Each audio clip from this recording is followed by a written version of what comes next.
Hello, one. Hello, all. What a day. What a day. I should probably do the opening. All right, what's up, everybody? Welcome to Podcast Now. I'm Alex, and here we are to watch the Hogwarts gameplay showcase, part 2, or just 2 in general, 2 Roman numerals. How's everybody doing? Welcome in to the people live, and of course welcome into the people after. Today is kind of like an early Christmas, and I don't know what that says about my actual Christmas, but you got the Scream 6 trailer that already dropped, and the theories are just all up here, and then we get this Hogwarts. It's 2 of the biggest things that I cover and talk about most often on the channel, so I am pleased with today so far, and I'm looking forward to this. I really think it's going to be pretty cool. Of course, I'm not going to shy away from constructive criticism, but I am excited to see what they show. I think, 34 minutes is kind of the length of time that it said, so we will kind of just hang out for the next close to an hour, and then we will watch the thing together at the top of the hour mark. And like I said, about 34-minute video. I'll talk about it, and then we will go from there, do an analysis kind of thing afterwards. Remember, Friday, I mean, it actually wasn't planned at all, but it just all makes it all work. Friday is the big one, the big live stream. Everybody's coming.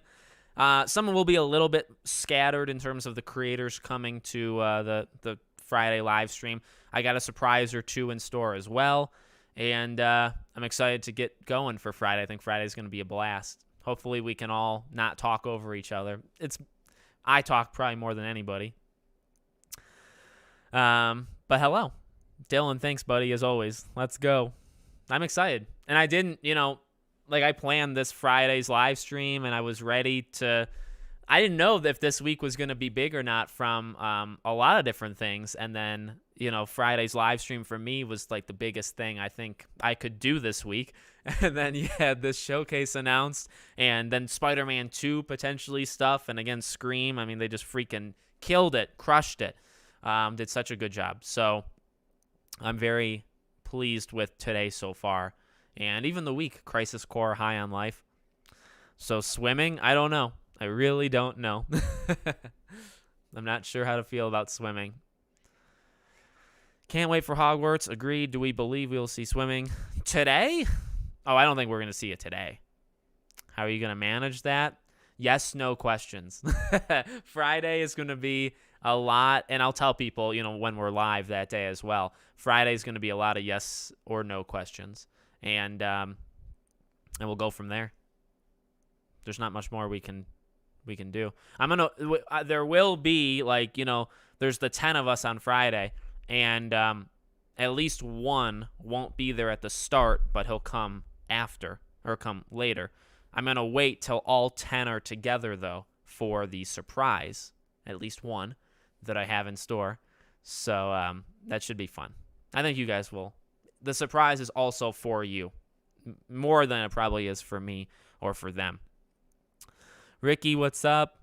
Good morning, Alex. Hype time. Indeed. Hey, Alex, how you doing? I'm doing good. I woke up at 6:57 in the morning. I watched the Scream trailer twice. I made a video. I made a thumbnail, which I think is a pretty good thumbnail. And then I just hopped on a live stream with 2 other Scream creators, and I think I broke breaking news for Scream. And so I feel really good I'm very cocky. I feel really good about myself. But no, I actually was the only person to talk about what we were talking about. Yes, make sure if you guys like this, you like my over cockiness, that you hit the like button. It does help this video out, as we constantly say. It does help. I can't wait for Hogwarts Legacy. Oh, my light's turned. Oh dear. I really gotta get a better light setup than this, but I mean, it's better than what I used to do. It's so bright if you look directly in it. I can't wait for Hogwarts Legacy, but unfortunately it got delayed again. Say if something is wrong. I'm German. Yeah, it's, yesterday wasn't the best way of, it was the only way you could have done that, right? But it definitely upset some people. And I know you guys can't see likes or dislikes. Well, you can see likes. You can't see dislikes. Yesterday's video, I mean, it was kind of overwhelmingly positive people agreeing with me. I mean, 92% likes to 8% dislikes on that video I did yesterday, where I definitely was aggressive towards them, that it's not acceptable. I'll say it again, and to turn you guys off if you weren't turned off yesterday. Again, it's not just an issue with them, but they are part of the problem. It is unacceptable that we are still doing this, where we're having these games be not synchronized. And I know they're in a tough spot because, like, what do you want them to do? Like, cancel last gen? That people would flip. So I'm not suggesting that. And then if you delay it to April for everybody, well, that's upsetting because everybody's kind of ready for February 7th/10th, right? So it's tough. Like, they definitely got themselves into a corner. The best thing they could have done is to be part of the solution with the rest of the industry, where we kind of combat this stuff from happening. So I don't know. Not a good look at all. I'm not pleased with it, but what are you going to do? They're part of the problem. And we have to hope that the problem ends with them, because I don't know. I don't think a game past Hogwarts has this issue, but games before Hogwarts definitely had the issue. Alex, what's up, buddy? The boy Dave, thank you for being here. I think we could see swimming. They said broom flights plus traversal, and swimming is a way to traverse the land. That is true. That is true. Fair point. I'll give you it. What's happening Friday? Oh, only the biggest live stream you've ever seen. Just kidding. No, Friday is our get-together with the 9 other, and then me 10, 9 other creators. So that should be fun. And big. Very big. Hit the like button. Hey, Alex, copycat, what's up? Did someone say surprise? Yeah, I do have a surprise. I don't know. I don't think anybody knows it. I think maybe I told Ben. One person may know one surprise. But, yeah. Gabe, hello. It got delayed for last gen, but still on schedule for current gen and PC. Agreed. Oh, and also, welcome, Nightly Nerd, one of the esteemed guests on Friday's stream. Great. It was great talking with him the first time. He's one of my favorites, and I can't wait to do it again. Great guy. Love your channel. Keep doing what you're doing. Best gaming news channel. Thank you. Thank you. I watched a video yesterday that made me feel good about my channel, that was talking about growth with YouTube and plateauing and niches and stuff, and I'm glad I watched it, because some of the stuff that I say to myself and I've told other creators in terms of here's how kind of I see our channels, it was all backed up from this YouTube expert. It just felt good, where it's all right, I feel good with what I'm doing. It's slow. It's definitely a slow growth, but it's supposed to be with a channel like mine, because I'm kind of going against the grain, and I always have. That's a big theme with me, isn't it? I did play the Callisto Protocol. I did like it, generally. I did do a review on it. So if you just type in the Callisto Protocol review podcast now, I'm probably going to do a playlist of reviews, and that would probably help people. So maybe I'll do a playlist for the new year where you can just go and look at all the reviews I did. But, yeah, I did a 20-minute, maybe more, review of Callisto. Smash the like button like a boss. Good. Smash the like button like Ghostface smashed Mindy's head against a window in Scream 6's teaser trailer. that seemingly only I noticed. What time does the show start? Top of the hour. It's not really a show. It's a video. It's pre-recorded, so we'll watch it together. But it's not a live stream. It's just when it goes live. Sounds weird when you say it like that, but, all right.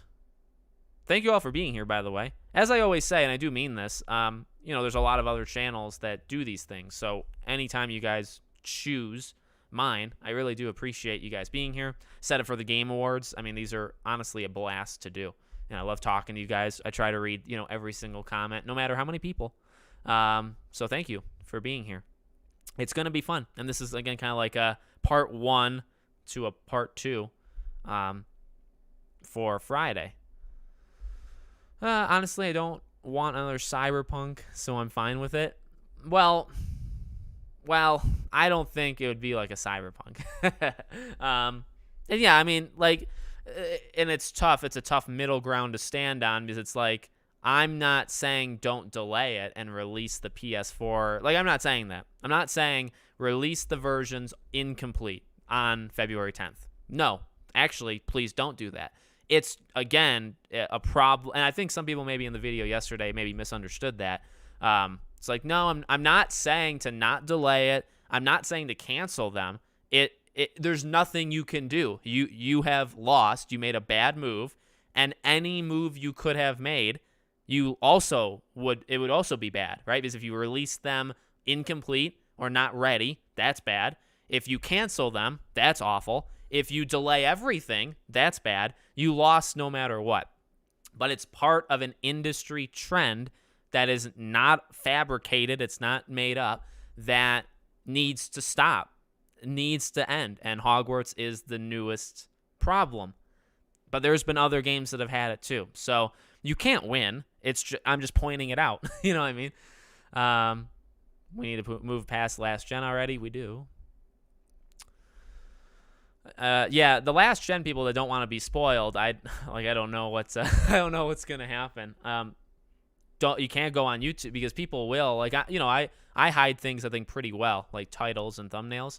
I'll hide spoilers, but other people won't, and not even people like in our group. There's other channels that have hundreds and hundreds of thousands or millions of subscribers that don't cover Hogwarts like we do, and they'll cover it just when it's out, and they'll spoil. There's is it Zansar Gaming, ZAN, something like that? Nothing against them, but big channel, 1 million+ views, and they do like clips. There's a lot of clips channels, but they'll do like scenes in a game for like God of War. And I won't spoil God of War in case you guys haven't played it or want to, but the day the game came out, the day before the game came out, the second day the game was out, they had videos on their channel that just the title described the scene. So it was like a death scene, or this person gets betrayed, or this thing happens, and they just flat out put it in the title.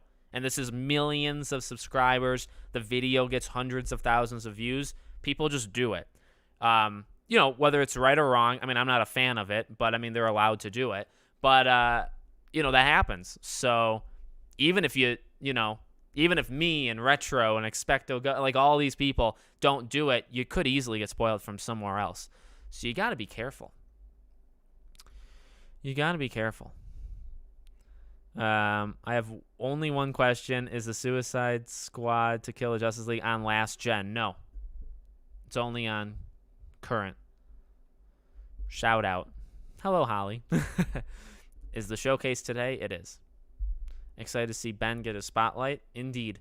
What house are you? Gryffindor. I hope they don't cancel last. Yeah, no, I don't think they're gonna. Surprise! Alex got invited to the last showcase. No, that's not the surprise, and I didn't. I will say, like, it was a surprise. The whole showcase, just in general. Now, I've said it before. I don't think they'd ever invite me. I don't think I fit the bill of what they're looking for, which is fine.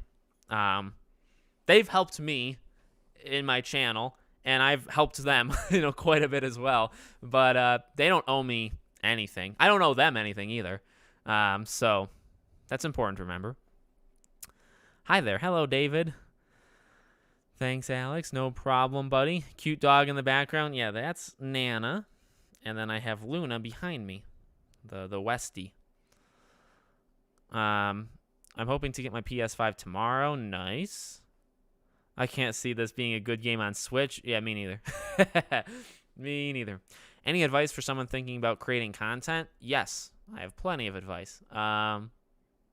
Make what you really got to figure out what you want to do. Like, it sounds so stupid and so easy. Figure out what you want to do and make it. Be consistent. Decide if you want to niche down. So, like, if you want to cover games, but then you want to cover one specific game or one genre of games, you need to decide if you want to do the big one or the more niche, the smaller ones. Both have their pros, both have their cons. I chose the big one, which con is it takes forever to grow, but you're never capped. You'll always grow. Whereas if you're niche, if you just do, say, Hogwarts, you will grow very quickly, and then you will max out. And that's for literally anything. And that's how YouTube works. Pro tip. I saw you. Yeah, this. Oh my God, Scream 6 trailer was incredible. Yeah, I didn't get the Spider-Man. I mean, I'll take 2 out of the 3. If we can walk away from this week with the Scream 6 teaser trailer, which the images are right there and they're beautiful, and then a Hogwarts gameplay showcase, I mean, I'll take it. You know what I mean? And then if Spider-Man wants to go next week, that's more than fine. So this video was probably recorded like a month ago. Yes. Which means the next one may already be happening. You know what I mean? Or maybe they're going to do one when it releases in February. I don't know. Between Scream 6 and the Hogwarts showcase today, it's been such an early Merry Christmas, hasn't it, Scott? Old gen is holding this generation back. It is, in just different ways than what we thought it would. I think the complete delay would have been the best move. Yeah, I think if I were to rank them, that one would probably be the highest. Hello there, lads and Alex. Hello, Mr. Flickface. Nice to see you, buddy. When is the showcase? Top of the hour. Do you think Xbox Series S is last gen because developers want to make games repeat? Well, there is the talk that Series S is also holding back X and PS5. There is that talk. But for every developer that says it is, there's a developer that says it isn't. So it's tough to, but it's very clear PS4 and Xbox One, they are holding it back. If they were just working on S, X, and PS5, I don't think you'd see as much complaining about the S. Although I do think S could be getting in the way. I do. So that's not like a negative. You know what I mean? Like people have the S, that's fine. I don't care. Think old gen consoles only have a few years back, and I think that's okay because there are games that should not come out on old. Yeah, I mean, I'm probably the wrong person to defend last gen because I think we should have moved on a while ago. And I got a lot of hate from that when I first started saying it. And now I've become like popular because I am saying it and people like that. But I was saying it a while ago. Did you see Anon's latest tweet about Chad? I did see that. Which is cool. I actually am going to do a video just on Mindy for tomorrow, like solely Mindy. So I'm going to work on that probably right after this. I kind of lied. This is my second question. Do you think Batman will be playable in the game? No. I don't think any of the Justice League you'll play as in Suicide Squad. It's definitely possible, but I'm going all in and saying you won't. That's okay. We appreciate the Alex we have. Yeah, I'm not going to change. Not to say other people like purposely only say, because I don't think other people only say like positive things, but I do think I'm the most negative. But I'm not going to like change how I talk and how I act to be invited to something. Like that's pathetic actually, if you do that. So I'm not about that at all. Hey, I'm trying to make content on God of War, but having issues getting my gameplay on my computer for my PS5. How do the pros do it? Capture card. Elgato capture card. You buy it. It's got an HDMI. You hook it up to the PlayStation into your computer, and you capture it on your computer. So that's how that works. You helped promote Hogwarts Legacy a lot. I did, and I was the only one for 2 years. Can we still play Hogwarts Legacy 3 days before? Yes. On that. See, that's the thing that really hurts. Is so you can still play it 3 days early on PS5, Series S and X. You just can't play it 3 days early on, which is dumb. It is dumb. Like why not give people the 3 days early access if it's on PS4 and Xbox One? So instead of April something, I don't even remember what it is. April something. Just give it to them 3 days early. It's actually kind of dumb. Excited to finally see more. Agreed. Hey everyone. Hello, Twizzy Mac. Have you seen High on Life? I've played High on Life. Played 2 hours of it. I'll do a review once I'm done. Hello, Alex and everyone. Hello. How do you say your name? Red YTX? I have 1,000 in my bank still waiting for PS5 to be in stock. Next year should be the year. Was planning on getting a PS5 anyway, but I'm slightly upset I now need it by a certain date. Yeah. Well, to be fair, we need to get moving. Like, we need the next gen to come out. So there'll always be a certain date, right? If it wasn't for Hogwarts, it would have been for Suicide Squad to some people, or it would have been for Spider-Man 2, or it would have been for, is Jedi Survivor only next gen? You know what I mean? Like, it would have happened eventually. A game would have come around that would have been the date that you need to get it by. So, you know what I mean? Not like to single people out, but like that's just how it is. Do you think they were too trigger happy when dropping pre-order? Yeah, they were. I mean, like, they're like, well, we'll just get rid of it all then. Like, why even try? Yeah. Yes.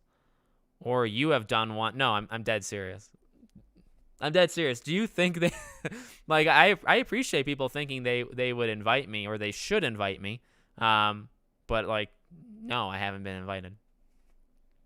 I think if I was invited, I would be more quiet on it, right? Like, I don't know how much Ben has talked about any of this stuff, specifically Expecto Go and the showcases in general. Like, how much has he talked about it in the last month and a half, right? Like, were there hints that because he wasn't saying things, it was because he went there? I feel like you'd kind of have to keep your mouth shut in some ways, and I can't do that. I would if they did it. If they invited me and said, Alex, you need to shut up, I'd say, well, fine. All right. PS5 and Series X are holding back the PC. That is also true.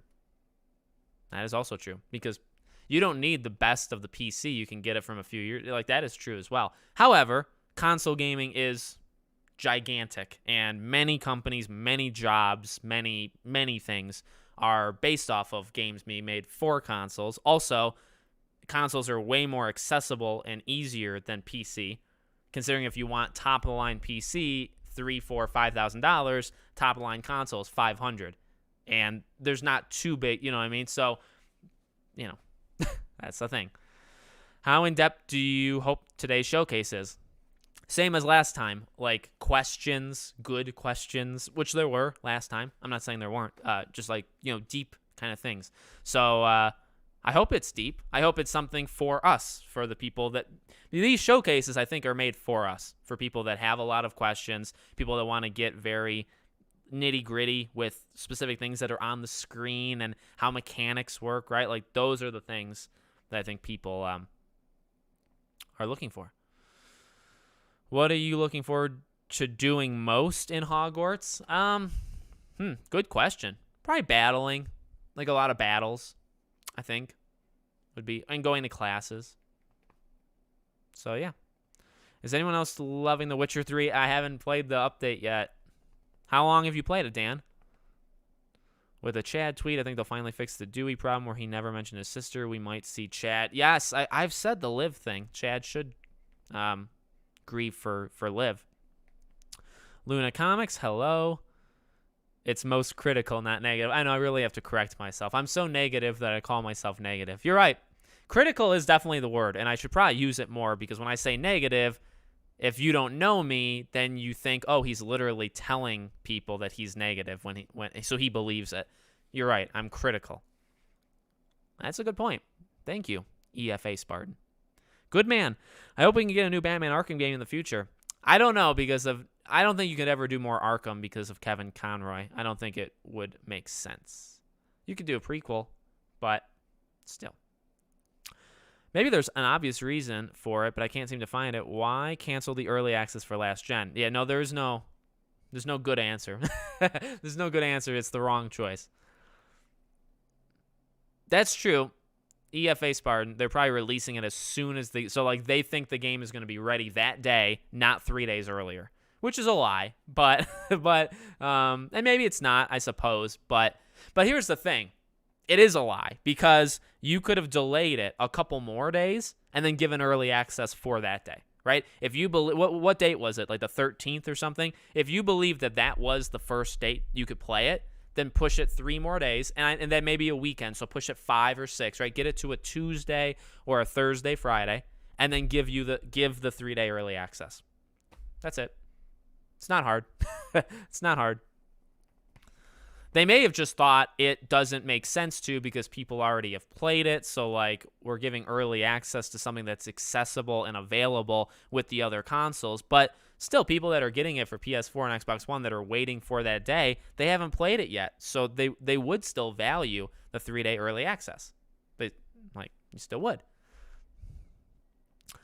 Do we think swimming will be in the game? I mean, I think swimming on, like, a flat level but not diving is possible. I just want the game already. Agreed. 2 games to play. So excited for it. Thanks, buddy. Lord Voldemort, thank you. That's $1 less you have in your savings. so don't Timothy, hello. Most new games right now going for PS5/new gen consoles. Yes. We can just call it current gen because that's what it is. Current gen. I'm still confused. What is this Bill Clinton meme that happened at the Game Awards? It was just the kid that walked up after Elden Ring and said he'd like to dedicate it to his, what did he say? Rehabbed Rabbi Bill Clinton.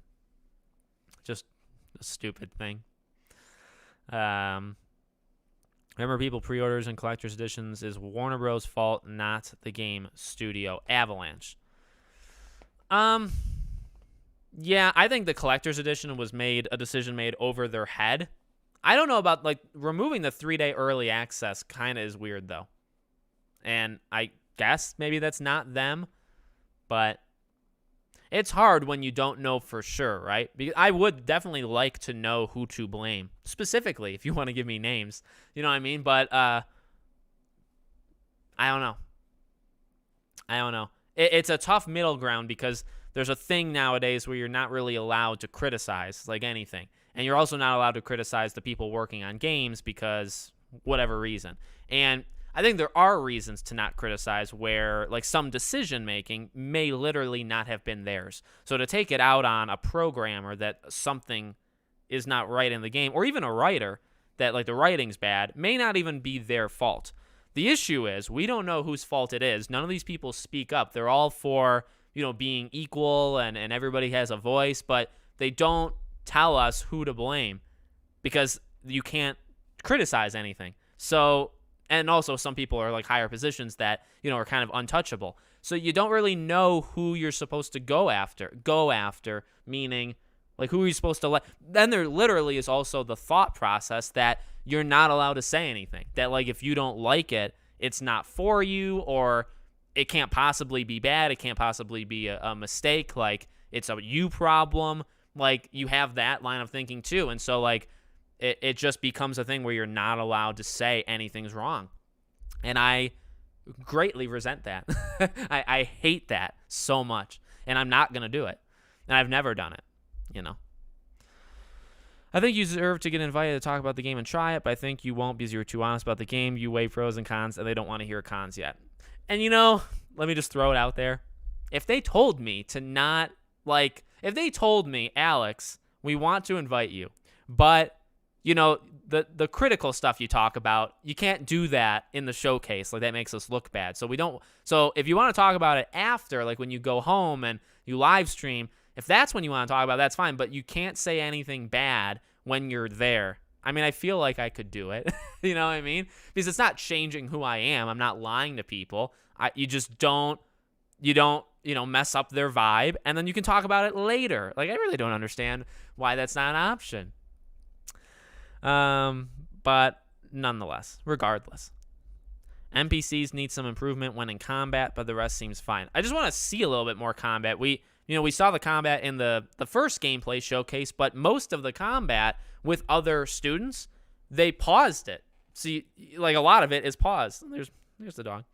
You know what I mean? So it's like, I want to see just pure fighting. Just don't cut it. Don't pause it and tell us things. You can do it after, but just have some scenes play out where we see you battling so we can see how enemies move and how they interact with things and all this stuff. Just do that, please. Third question, who are you maining in it? Probably Harley. I'm a Harley guy. Hello, Alex. Hello, everyone. Hello, Zankiel. Is that how you say your name? Welcome, buddy. Will you be playing the Cyberpunk expansion? That is probably a good time for me to get back in. So I think I probably will go back into Cyberpunk when that happens. Seeing you in a showcase would be incredible for both your community and the broader community. You have a lot of great opinions on the game. Thank you. Yeah, I like to make. I think I make some pretty good predictions. And like I said, I mean, I know you guys may not be into Scream, but I think I'm going to be right with a lot of things I'm talking about with Scream as well. So, do you think the Kelpie robe might hint at a Kelpie mount, maybe even swimming? It could, or it could just be like a reference to it without actually doing it. You know what I mean? Most PCs are 1060s or 1660s. Most common PC user doesn't have hardware. Yeah, I'd agree. I think, the people that have like I have a 3080, but the people that have like 3090 and the TIs and 4080 and 4090, like those are the minority. They are. They're the minority. Most people that play games on PC don't have supercomputers. These lights are very bright, aren't they? Let me go like that. I'm glowing. That's he has returned. He shall not be named. I know, right? The Witcher update released today and played it all day. It makes such a difference. Are you where? You must be in the UK, right? You're not in the US. Because I think it did last night, like late last night here. I was playing Crisis Core last night. Square Enix gave me the code, and I love it. It has nothing to do with the code. I knew I was going to like it, or I thought I was going to like it, and I like Crisis Core quite a bit. I never played the original. Critical or honest? Yes, honesty is... Oh, Dylan, thanks for who got the memberships? Thanks, buddy, for doing the memberships. You're the membership king, man. Now all of you guys get to do, you get the exclusive videos, and then, of course, you get the emojis, which is fun. Okay, I'm going to try to, rapid fire, because we have a show to watch in 20 minutes. With Jenna's rising star power, how much do you think Scream will use that to promote the movie? To promote it, she should be on literally everything and everywhere. Like, you ride Jenna Ortega straight into the ground. You know what I mean? All the way through. Jay Gaming, what's up, buddy? I hate comments like, we can be happy to get on old consoles, like what I paid to. Yeah. Well, I don't like comments that are like, just be happy we get it. No, that's not how it works. We pay for them to stay in jobs. I don't care if they're the decision makers or not. We are paying for the products that keep them in work. We do not owe them anything. They owe us.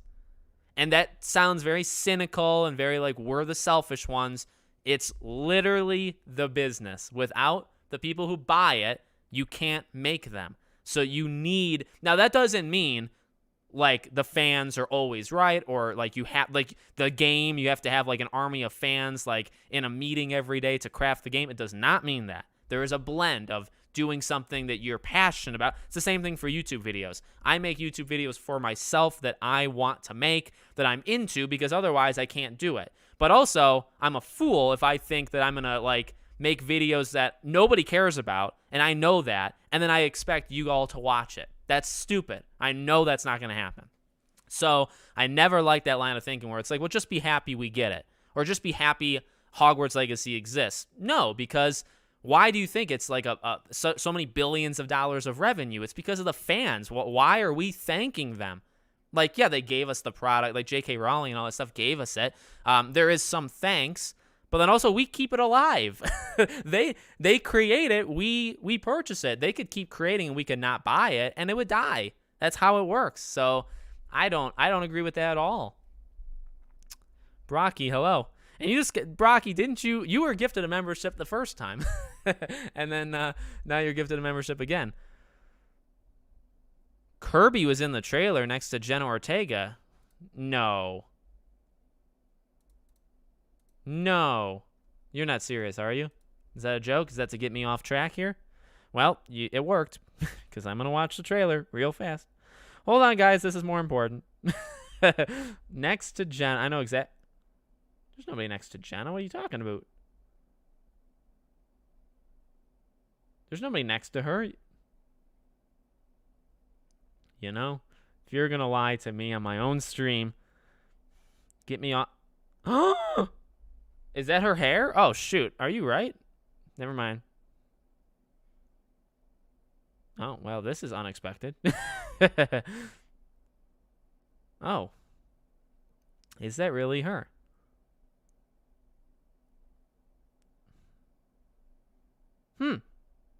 It could be. Well, thank you for letting me know. Wow. Wow.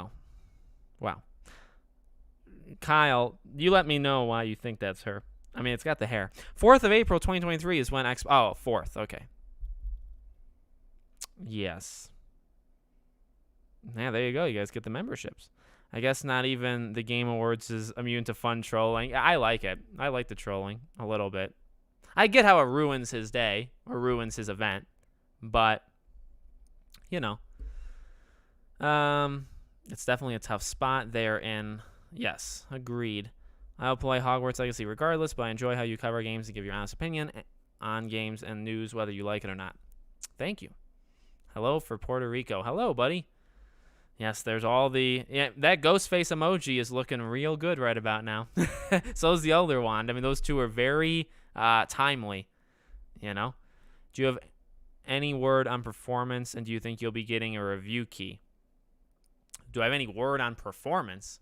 Well, I hope it performs well. Do you like how it runs?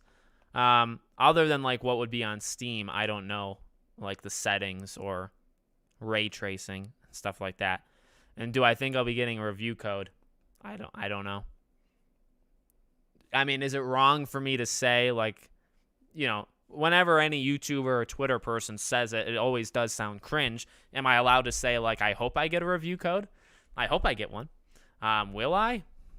I honestly don't know, because I didn't get a Gotham Knights one. And I don't know, I've talked to Chandler a few times, but it's not like we have like great dialogue, you know, with Avalanche, so I don't know. That mentality is like the fire dog meme where everything is fine even when it's not. Yeah. Time and place, agreed. Can't believe I got to wait 2 extra months to be able to play the game. I hear ya. I'm on your side. You call everything when it comes to games. It's crazy. Thank you. And I'm expanding into movies. Well, I predicted, if you go back and watch, well, number one, I predicted pretty much the entirety of Scream 5, okay? Like the entire thing. I also predicted most of Pirates 5 back in 2017. If you want to hear old-time Alex back in Pirates 5, I predicted almost that whole movie as well, including Barbossa dying, like things that just nobody, Elizabeth coming back. I mean, I was like on the money. When I get on a roll, like with Scream or Pirates, like I'm unstoppable. Hey, only just joined. With delay, will PS5 still be getting the... Yes, it will. My wife is... I'm actually not going to see it. At least not right away. Maybe I will later. But my wife's going to go see it with her sister. I feel like on the concept of mounts, it would be a bit disappointing if we end up having less than games like Jedi Survivor. Yeah, that's true. Well, we already know... I mean, we know several for Hogwarts. Like several flying ones. I count like the broom is kind of a mount because it will do similar things to if you're like a hippogriff and stuff. Like it is similar. There's just gonna be like the class, a tutorial to learn how to do the broom, but they are similar. So I hope they improve the NPCs in Hogwarts, make the school more alive. Agreed. I'm going to play Hogwarts for sure, but I expect some backlash because of JK. Yeah. There will be some beef. And I will defend the game, as I always have. Which maybe is another reason why they don't want me, because I have been very outspoken on trolls and people online that are morons and game journalists that are morons. No, and they have told me nobody else has done it and nobody else will do it. I'm the only one. So... that is a huge difference. Not like a positive or negative. It could be a big issue to Avalanche that I do call out the people that want to cancel the people that are buying it because I am the only one. So I think the day one patch will be interesting if they do it when the game is out. I'm sure there will be a day one patch. I hope they show swimming underwater. That'd be sweet. What time does the showcase start? Top of the hour. Do you think they should just have done a general delay? Yeah, somebody mentioned that earlier, Dan. I think a general delay probably would have been the best. I think Spartan said it earlier. It probably would have been the best idea to just delay the whole thing. How do you feel about God of War? I like it. Love it. I love it. I love it a lot. In my honest opinion, I don't think we'll swim underwater. Yeah, I agree with you, Ricky. I think surface. Is the Xbox One X same as the normal Xbox One release date? Yes. All the Xbox One family is all the same. I'm an accessibility journalist, and this is my number one game for the year. Fingers crossed for a press code. Nice. And you being in kind of a niche, covering it in a different way than others, I honestly feel is an advantage, to be honest with you. So I hope you get it. I hope I get it too, though. I wanted to ask this for the podcast. I still might, but how do you think reviewers are going to take it? Not well. I think there's going to be biasness built in. And they're not going to like openly admit it, but like I will notice. You will notice. You know what I mean? I'll point it out for you guys. I think there'll be a biasness against the game. You can tell when journalists are kind of against a studio or against a game. You can tell. I borrowed my Bill's PS5 to play God of War Ragnarok, but if I didn't have to give it back, I'd be playing the game over again. Oh my God. Australia. Jesus. This Avatar's game, it's supposed to come out in 2023, yeah. There's too many Hogwarts Legacy creators that don't know how games work, like Expecto Go and others, but you know about games, which I like. Well, not to throw them under. No, but I've said it before. We have our strengths. Everybody has their strengths. And some of them are more lore heavy. Some of them are more gaming heavy. Some of them are a mix. And they all have their fans, and they're all great people, I believe. At least the ones I've talked to. So, and that, to the whole tips for like starting a channel, you gotta carve out not saying like to niche down to cover like one specific thing, but you have to like identify what makes you special. Truly, like you have to know what you're different at than other people. For me, I feel like there were several things like honesty, covering things like some smaller games that don't get coverage on YouTube ever at all, mixing news with theories, and then also Scream. Like I've done movies as well, not just games, but kind of having that. What is your talent? Like literally, what are you gonna do that's different from other people? Because anybody can read an article or read the news, you know what I mean? But what makes you different? Well, for me, it's like my opinion on those things and history and what I've witnessed, Is this a new showcase? Yes.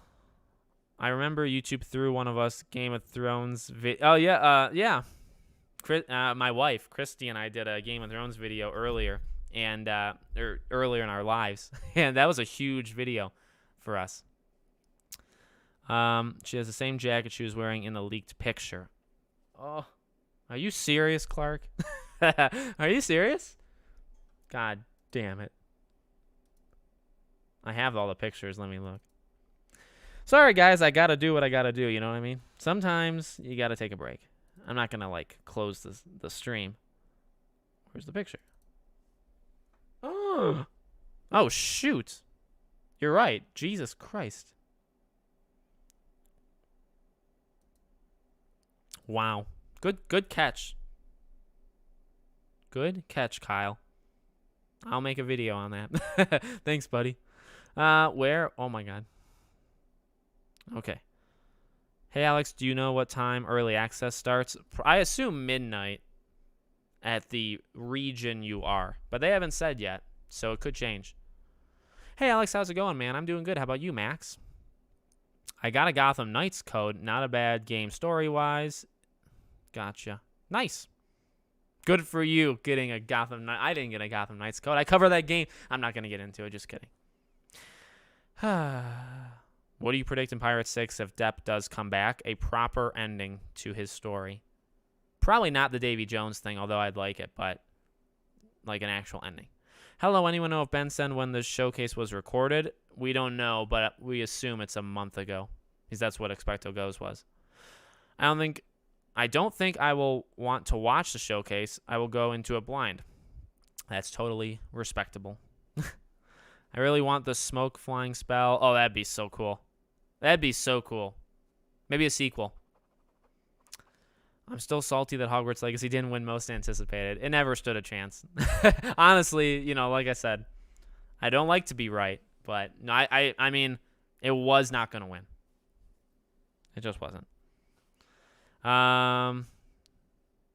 Avalanche will use actions to defend themselves against the backlash, hence being able to create a trans character they don't want to outright argue with them. Yeah, they'll just say what they're doing that doesn't support the negativity coming their way. Like, it's just, it won't be that bad.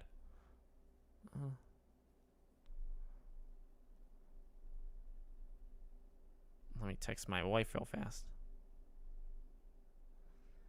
I'll say, I'm streaming. Ben has loved talking about his experience at the studio. So happy for him. Yeah. I think there would have been riots if they delayed it for all consoles. There would have. There would have been. If they were to invite you to anything, push them to answer swimming. Yeah. Well, I don't think they would answer. So I heard the new Avatar game is co-op. Did you hear it from me? Because I did the video on it.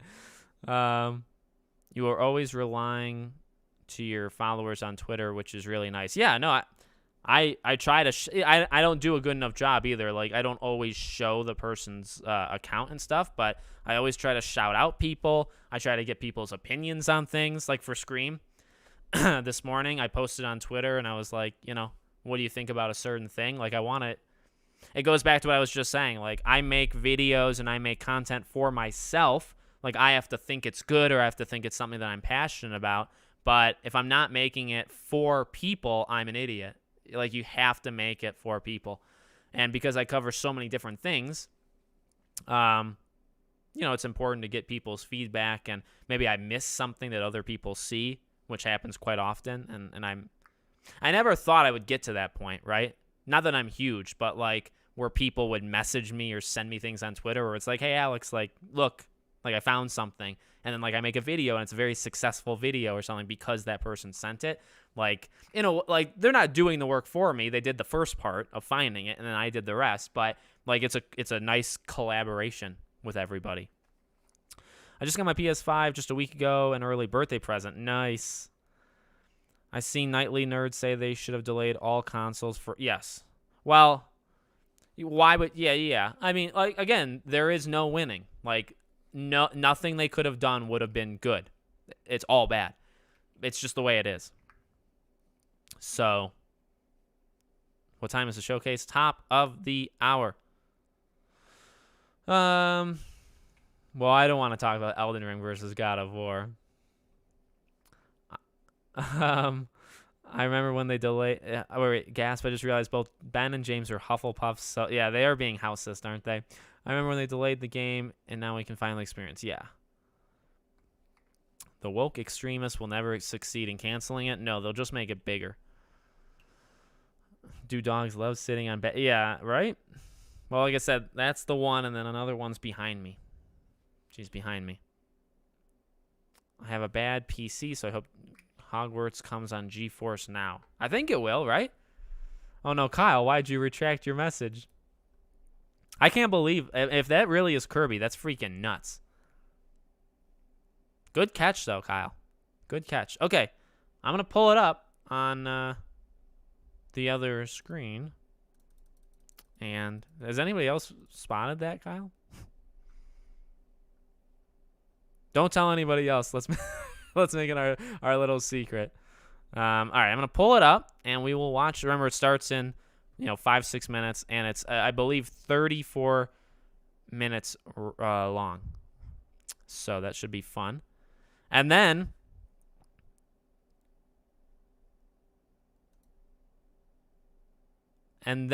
I will probably do a video breaking it down. Remember, Friday is the big show, the big dance with oh, it was already spotted that that's Kirby. Yeah.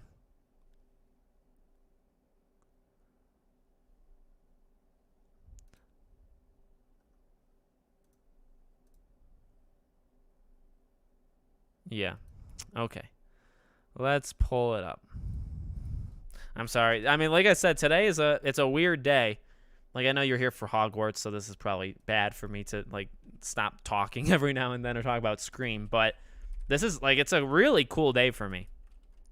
Like, you get a Scream trailer in the morning and then you get this. That's freaking nuts. So I'm very happy with the day. The day and all the video ideas that I now have for more than one thing, more than just Hogwarts. It feels good. Again, thank you guys so much for being here. I mean, we've had a big week. And like I said, there'll be videos on High on Life and Crisis Core, both of which I have. Crisis Core, they gave me the code. So there's a lot of things to talk about this weekend and this week. It's $1,000 in your country. Yeah, that's the other thing, that none of these consoles are the same price around the world. Some places they're like literally insane. You know. Early predictions for who the killer or kill. Well, I won't say it here, Kyle. I'm considering live streaming on Sunday a Scream thing. A Scream live stream on Sunday. So we can maybe talk about it completely there. But yeah. I honestly think Souls-like games would benefit from more accessibility features. As long as you don't mean like I'm very much opposed to like an easy mode. So like difficulty modes in games. If you mean accessibility, like The Last of Us Part 1, where it's amazing for everybody because of all the different things they do for if you're blind or like anything. If that's what you mean, I'm all for it. The accessibility in terms of difficulty, I'm not for. Only because I don't think games need to be made for everyone, in the sense that if a game is too hard, you know, stuff like that. All right. Well, I got it pulled up over here. I could just stare at it. we could just look at it for a while. But it says it's going to premiere in 2 minutes. And it's 57, so maybe it's going to even though it says 10 on their screen, maybe it does 59. But we'll watch the entire thing together and then we'll go from there. And I also can't make it full screen yet because it's not live. So we'll just kind of wait. I love how The Last of Us had custom difficulties, though. I'd love something like that for God of War. True. That's kind of cool. Medium difficulty mobs, but hardest difficulty boss elites. Yeah. I got a High on Life code yesterday. Nice. Options are what I meant. Yeah. High on Life's okay. I don't love High on Life. But yeah. No, what people are doing with the accessibility and like color blind or just blind or just all the different things that you can, like problems you could have, and you could still play these games. Again, I think The Last of Us Part 1 is probably like the best example of it. Is pretty cool. Are streams or videos more lucrative on YouTube? Well, streams you can get like super chats. So if you're like if your audience gives money, if they're people that just do that often, it is better to, you know what I mean? Like there are some channels that make so much money because all they do is live stream and they just get so many memberships, they get so many super chats, you know what I mean, where it pays for it. But the ad stuff is basically non-existent, so they're totally on people. And then videos are the exact reverse, right? Videos have bigger growth potential on YouTube, much bigger growth.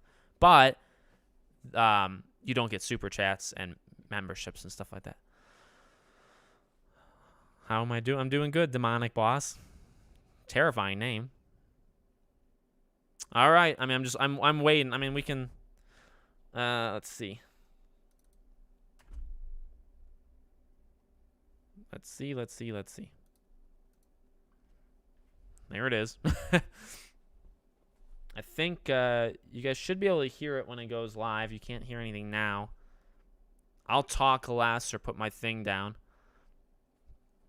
Yeah, there's the other one you can maybe see.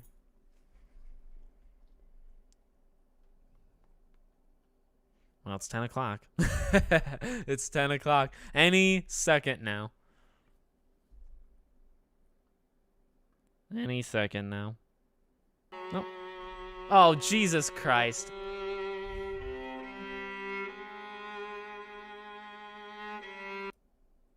Bad look. That's a bad look. This became a thing the last couple years in the industry where there is a countdown to the countdown. And you have to have a very specific thing wrong with you to think this is a good idea, in my opinion.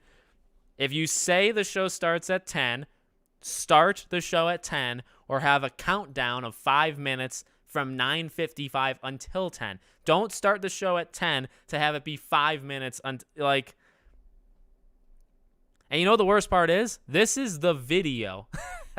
This is an actual video where the first 5 minutes is a countdown and then the rest of the video plays.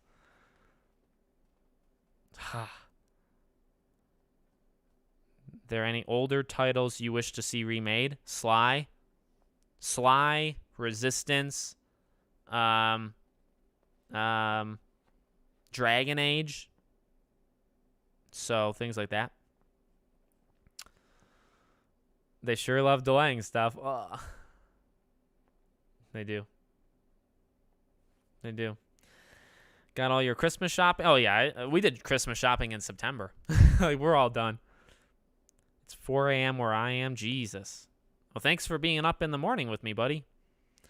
They were live on earlier, but then stopped their stream. Oh. That's weird. I appreciate your consistency. I feel like a lot of YouTubers chase viral moments. I mean, I try to pick things. I try to cover things when they're big. You know what I mean?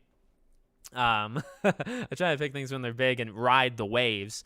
But you have to be consistent, because when you're not riding the waves, you either accept nothing or you do stuff. You kind of create on your own. So, like, this week is huge, but, like, next week, week after is going to be pretty dead. But I'm still going to have just as many videos out talking about different things that I got up here. And you need to do that.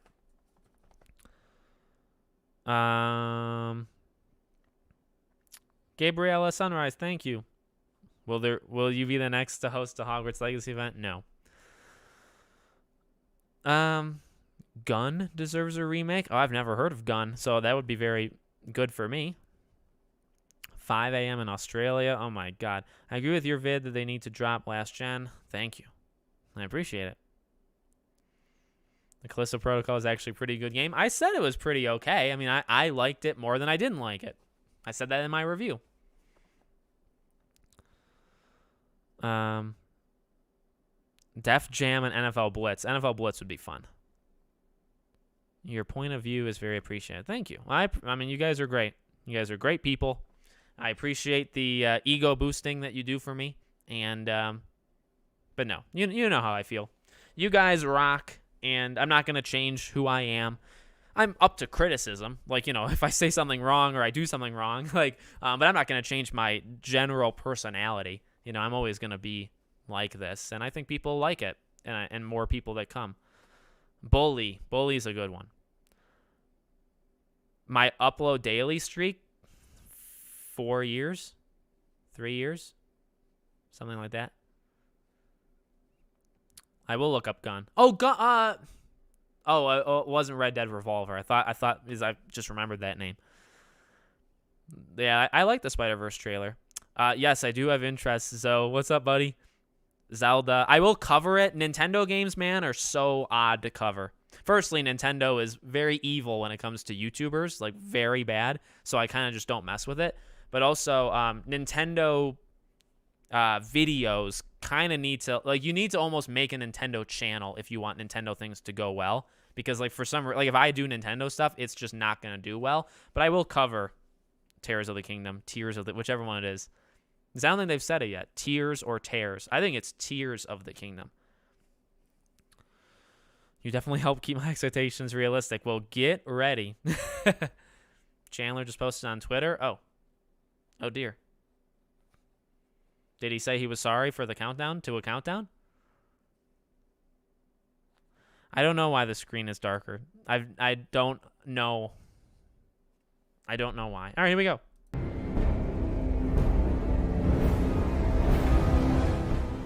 Let's put this a little bit.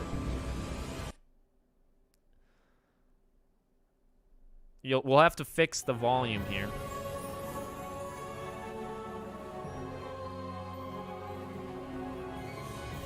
Is this good?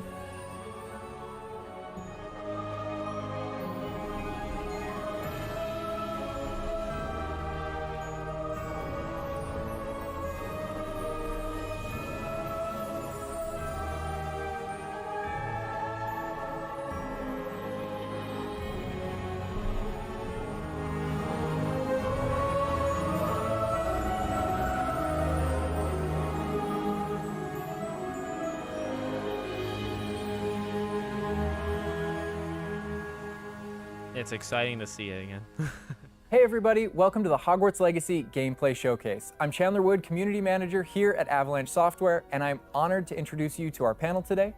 First up, we have community guest host, Ben Snow. Oh my god, I can't believe this is happening. Thank you so much for having me. And from the Avalanche team, we have Game Director Alan Tu. Hello everybody. And Systems Designer Mackenzie Toner. Hi. And finally, just off screen capturing gameplay for us, Andrew Coram. Today we'll be giving you a taste of the open world via broom flight, a deeper look at combat using the Dark Arts Battle Arena, and a look at your personalizable home within Hogwarts, the Room of Requirement, where we may even see some beasts. And we're starting right where we left off in our last gameplay showcase, just outside Hogwarts, which I love that you can walk out of the castle after walking through everything and then just come out here and take off on your broom out into the open world. And Alan, I know that's something that you particularly like about Hogwarts Legacy. All right, let's jump. I'm a big fan of just being able to hop on the broom and go anywhere. There's something about kind of like the sensation of everything being open to you. And just, I love the proximity that I can get to things. I love flying close to the ground. And I kind of wanted to talk about it just because I feel like, the brooms are fun for me, not just because of all those feelings of exhilaration, but because they're not just, I have a broom and it's done. Lots of icons, I actually right? kind of like some of the mechanics in it. So you see in the lower right, there's a meter there, and occasionally as Andrew's kind of flying up or flying down, you might notice it draining or not. And this isn't the present day where all the broom technology is well known and advanced and everything that we know and love. This is an earlier time where they're still trying to figure out, we're not at the 3,000 yet, we're at the 11. So Oh my goodness, it didn't look like any of those treasures right now because this is just so beautiful. were in the water. The world just looks so. By the way, And thank you, the J. broom, Raz, is for that, the like, super chat, only buddy. One, or can you like upgrade that broom? Merry Christmas to you too, man. Yeah, so we have a shop in Hogsmeade, actually a broom shop. And so that sells a variety of different brooms. And it was important to us that the player could customize themselves based on their own aesthetic. So they're purely cosmetic, but if you talk to the shopkeep and help him out, he'll actually sell upgrades. Challenges those on the upgrades right. will make it so that where normally the broom, you can only fly, you can only go at max speed. It's kind of like a turbo meter down there. You can only go at max speed without It's the meter huge, going by the way. down, Look how kind of huge. closer to the ground. And as you raise into the air, you'll notice the meter drop. And so those upgrades will allow you to increase that distance from the ground.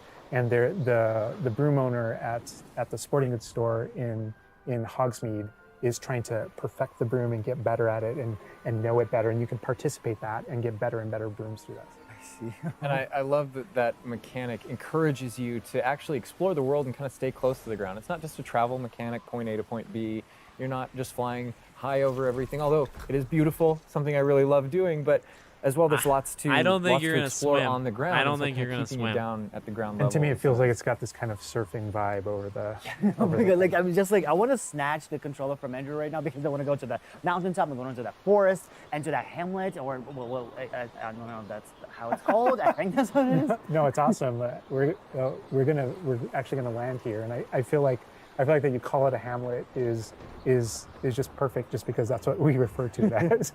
And so we all know from lore that Hogsmeade is the only all wizarding village within Britain. But we wanted other opportunities. There we to go. kind of meet Life. other See, characters look out at here this. and A kind little of life. populate the landscape, so it's not just kind of Very good. barren as you leave out this direction and that direction. And so we just imagine these different dwellings, these different smaller locations that wizards might live in out in the Scottish Highlands. And so it's those, and so we refer to those as hamlets, and they're opportunities to learn those wizard stories how those different locations have kind of like learned to live, what their relationships are with characters at Hogsmeade and Hogwarts. And so they're both quest opportunities out here and a chance to kind of get to know more of the area, even different beyond spells Hogwarts and slotted, Hogsmeade that too. we've already experienced. And you also notice on the mini-map like lots of little icons, and each one of those represent gameplay in the hamlets that you can participate in, you know, whether it's a vendor or different puzzles and challenges or different secrets that exist. Each one of those icons are different opportunities for gameplay. And you'll notice that same thing as we venture out into the open world as well. So when you go out into the open world and you see those icons, whether they're on the mini-map or on your map or off in the distance, those things are opportunities to say, like, I want to increase my inventory capacity. They're puzzles left behind by old wizards, you know, that you can solve that actually grant you those. If you see ruins off in the distance and you visit them, you might find opportunities to actually expand and learn about your ancient magic. And as you kind of encounter different enemies dotted on the landscape, sometimes those characters, poachers or dark wizards, might be hoarding different magical resources that are valuable to you as you're playing the game. So each one has kind of like a way to connect to our gameplay loops and provide different opportunities that just kind of reward you for poking They around. said you're not I supposed mean, to I go ran too away high when I with want to brooms. just cover all of those points on the map just by going over there. Well, we've flown on a broom already, but there is something that we haven't done so far, and that is getting on our flying mount. We're going to hop on no our swimming, Onyx I'm Hippogriff telling here. you. The Onyx Hippogriff is our pre-order bonus. Oh my god, there he just like pops out of the back. Oh wait, you can use it as a horsey? I mean, a horse? I mean, that is a horse? Yeah, as a hippogriff, you can totally ride it like a ground mount, and you that's can sweet. lift off into the air. That's and we sweet. tried to make sure that each of those interactions, so the broom's really good at reaching that top speed, at See, at they- kind of traveling this the world can go as high. quickly You can as go high possible. here. But sometimes it's really nice to get on the hippogriff because of that ground speed or those transitions. And sometimes it just feels amazing just to be riding around on a hippogriff. Look at it. Yeah, it really is kind of like I don't know. It's a great feeling being on it, and it's a great feeling managing those transitions. Kind Is of going this summer? from run to fly, and just being able to go wherever you want. And we tried to make sure that each one of these things that you Loyalist can interact with warrior, have a that's unique what that identity said. and a reason for being.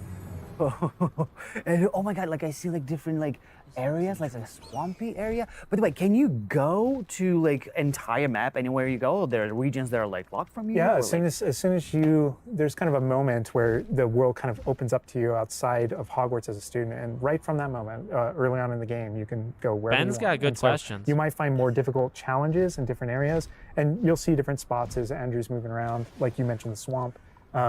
But we have got like a coast, and we've got different types of environments out in the world just to kind of pepper your experience, reward you for exploring, keep things fresh. All those things exist as we're moving around. So cool. And I love that windmill. It's like so rustic. Like I keep forgetting that this is like 1800s. The Wizarding World we've never really seen before. Like it feels so authentic. Like it just, it's part of it. He's got a good energy, Yeah, I Ben. love this vista too, and I'm gonna have Andrew stop here. We're gonna use a bit of dev magic to change the seasons. Actually, I want you to see what this world looks like, covered in snow. Yes, yes, yes, please. I love snow. That's all I want. Long wavy. Oh my god, this is so beautiful. Oh my goodness.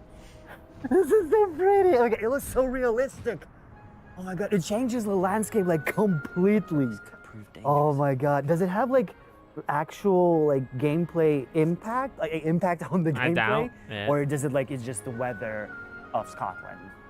Yeah, we really use it as a narrative marker through the game. Good so as questions, you're progressing Ben. through Good the storyline, questions. it was important for us to kind of like have those moments that kind of felt like when you're reading the books or watching the movies where, you know, you'll see kind of like the title card winter and now the landscape has changed and you're really feeling that passage of time while you're a student, you know, going through your year at Hogwarts. And I think we wanted to duplicate that. And for me, it's really fun that it's not just on the outside, which I agree. I think it looked really beautiful. But within the school as well. So Look, they there got are so moments, like close when it to the reaches certain water, but they holidays or things didn't. like that, where Hogsmeade Oh reacts my to God. holidays, and the school reacts to holidays, and you see the decorations around those environments change. That really helped just kind of make me feel like I'm there. Right. Yeah. And it's not just you know, for the seasons, those kind of vibe things. like we have a day-night cycle, and that day-night cycle, even though It doesn't similarly, look like it's you can largely about crash. vibe, when you go into Hogsmeade in the evening, there's less characters there. Around the school, you'll notice it kind of dies down and quiets down just when there's just candlelight and students kind of like as you're walking through the halls. But in that day-night cycle is where we've kind of placed a few items where, you know, whether or not you can collect them or whether or not you can interact with them that are a little bit restricted by the day-night cycle.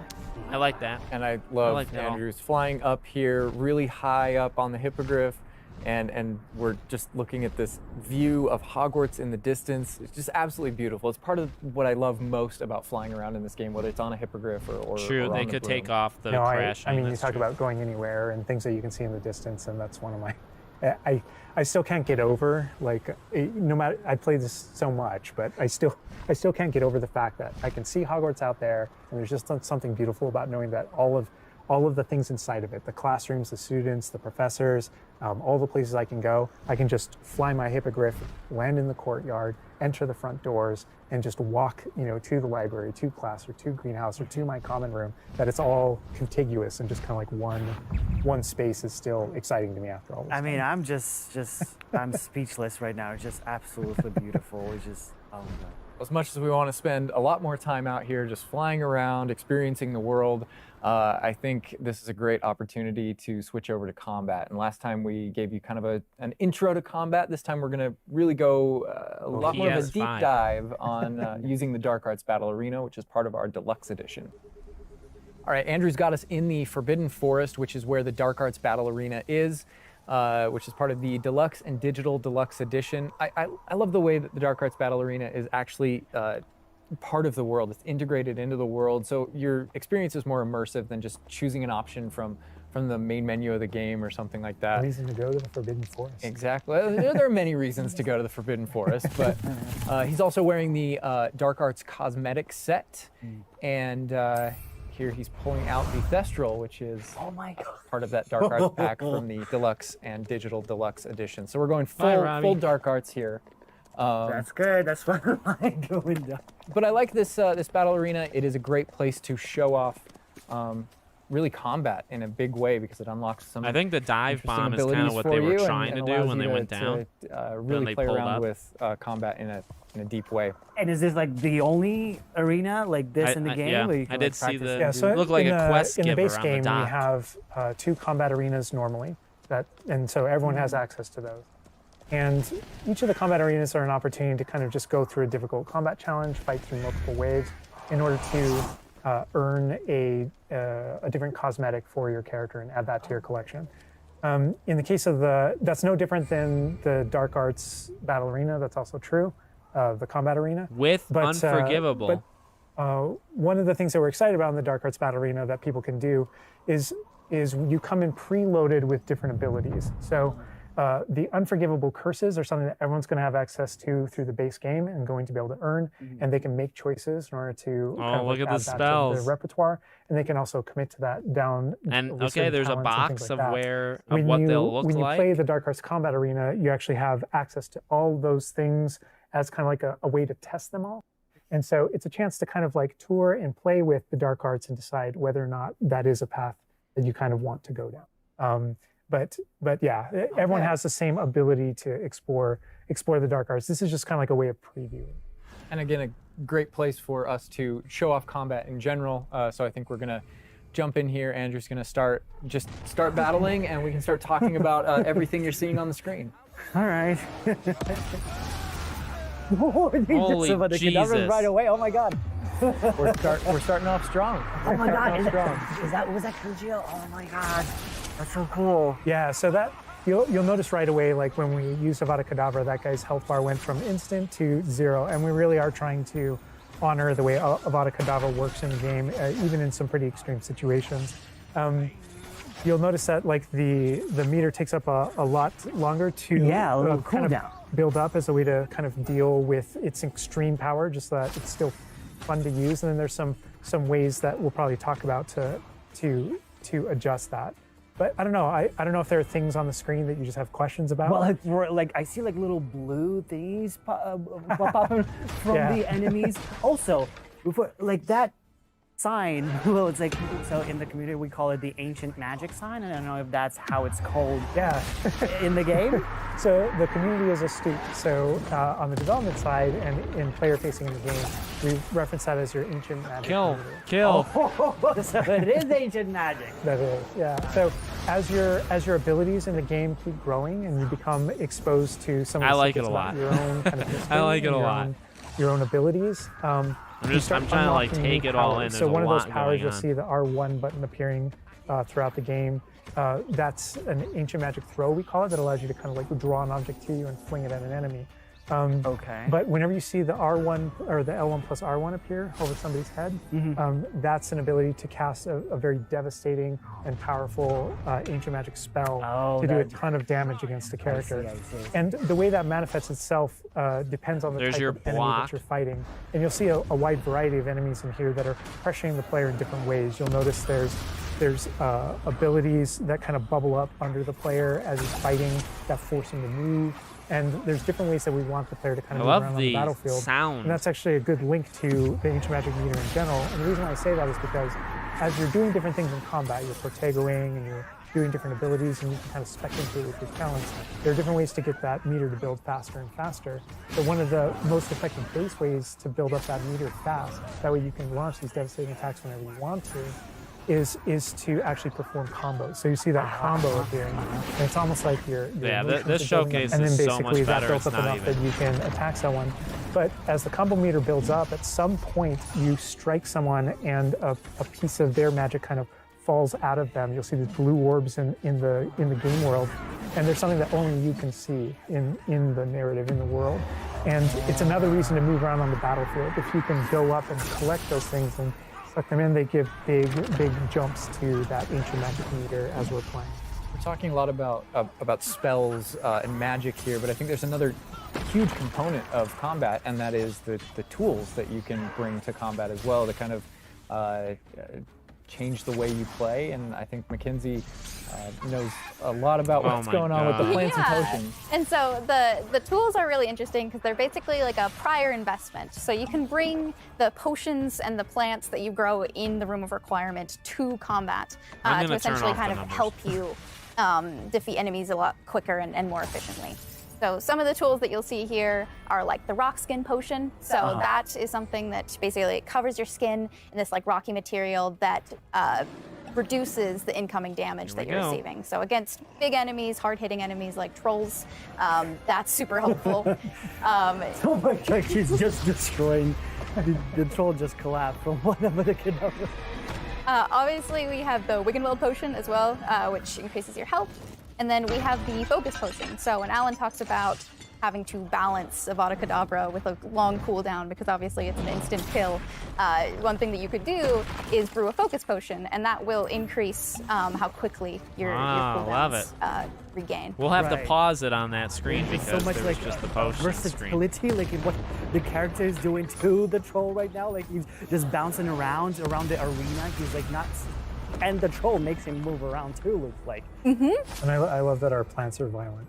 Yes, and so that's like Ballsy. when we're talking about the setup of the arena, you also have plants that you can fight with. And so we have things like the venomous tentacula that you can put down, and it acts like a turret, and it just kind of shoots enemies around the battlefield. That is so cool. This is like a truly like Hufflepuffian way to approach the battle. Yes. No, that was super important to us, that there were these like multiple ways. And so you can see there's a ton of different things that you can use. The mandrake is one, so you can pull it out and it stuns with its like piercing cry these enemies in a radius. And another thing I want to call out that we're seeing on the side of the screen here is these dueling feats, which I love because I love anything that prompts me to play a game in a different way, a unique way. I don't want to get stuck in my style, you know? And so this is a way to, if you want to get stuck in your style, go for it. If you just want to blast people with spells, go for it. But we also want to. It doesn't look like they're using the killing have curse, right? some The enemies things kinda- over here that may make you use Maybe. certain plants or certain potions or block more or. Yeah, we mentioned the field guide challenges in the prior stream, and the field guide challenges. This is the way that the field guide manifests like challenges for you The to do. 3 unforgivable curses And are so exactly cool to your to point, pull off. we just wanted a way to encourage players to explore the different systems, to help them decide, to just kind of practice with them, and explore what they want to be, because there really are so many different ways that you can push talents. When you see the green X's on characters, That's right. and that's kind of through your talents you can unlock this kind of cursing mechanic that sort of like links the fates of these different characters on the battlefield. That way, as you get as you're cursing different characters, they all begin sharing damage, and so we have things like Avada Kedavra, which is the insta-kill. Oh, that's but if you insane. curse everyone before you insta-kill this one guy, they can all drop dead for that kind of ultimate Voldemort fantasy. And so, Oh my god. there are dark arts fantasies. There's fantasies about being more of a defense against the dark arts character, things like that misty step that you see occasionally being used on the battlefield. And we can also spec into our potions and plants to make them more powerful and more efficacious. So it's Wow. all about which type of player you feel like you are and whether or not you want to play with prep on the fly or with deliberation, and those are all different options. That is so cool, because like it's like I see so much like going on the screen, just so much complexity, and I want to just try it myself, like which style works best. I mean, I feel like Very the good. dark arts is going to be the easiest route, but You're that our ancient audience. magic, to be honest, feels like much more powerful than just the dark arts. Yeah. To be fair. And speaking of plants and potions, we're going to be putting the dark arts away, put those unforgivable Aw. curses away, and heading Aw, to the rats. Room of Requirement, which is your home within Hogwarts, a personalizable space that actually has some utility as well, where you get to brew things and grow things, and also care for some beasts. All right, Andrew's got us in the Room of Requirement. All right, final part. wearing, we kind of went casual mode on the outfit here, wearing a nice jumper. And I think that's a good Spells jumping again. off point. Jumping off point for the personalization of the space as well. Not just your character and the visuals of your character, but actually this Yeah, space is a parts of the place map. that you can make your own. Yeah, it was super important to us that this space really did feel like your reflection as a wizard. So you can change the architecture in here. What? Different themes throughout. I just, like, starkly stopped them from different themes, talking. to really just hammer home that this is you. Oh, that's sweet. You Oh can my change- god, what? This is beautiful. We never expected that to be. Oh my god. That's great. That's the thing, is not only can you change the architecture here, but you can actually conjure little objects into this space, as you can see. So there's like statues that you can do, and ornaments, and tables, and rugs, and just a bunch of little things that People really are gonna have a flesh lot out of the fun with space that. and bring it to life. Oh my goodness, because like we had an idea that those places where you brew stuff, that's where you can change, but you can do all of this. Where do you even get this stuff? Like, there's a furniture store? Yeah, so we call them conjurations. And the conjuration recipes can be purchased at Yeah, Tomes and visually Scrolls the and game looks a Hogsmeade. lot better in this But showcase. also, as you engage in different types of gameplay throughout the world, you'll be rewarded with different objects. That's so cool. And you change color? You can change the color, you can change the size of it, and you can place it basically anywhere. Oh my god, it's so tiny. It's like for Baby Niffler.